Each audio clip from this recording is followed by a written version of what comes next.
ہاتھی اور درزی۔ ایک دفعہ کا ذکر ہے کہ ایک درزی اپنی دکان پر بیٹھا کپڑے سی رہا تھا۔ ایک ہاتھی وہاں سے گزر کر ندی کنارے پانی پینے جاتا تھا۔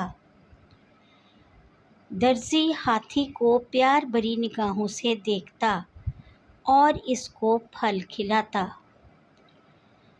درزی اور ہاتھی کی کافی دوستی ہو گئی تھی۔ ایک دن درزی کا دل خراب تھا۔ جب ہاتھی اس کے پاس آیا تو اس نے اس کے سوئی چبھو دی۔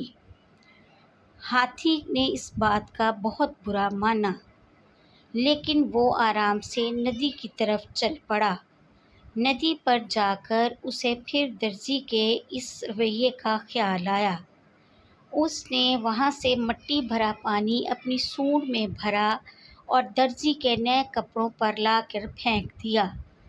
کپڑوں کے ساتھ ساتھ درزی خود بھی گندا ہو گیا تھا، لیکن اس نے اس بات پر غصہ نہیں کیا، بلکہ وہ ہاتھی کا رویہ دیکھ کر حیران ہوا اور ہاتھی کو پیار کرنے کے ساتھ ساتھ اس نے فوری پھل منگا کر ہاتھی کو کھلائے۔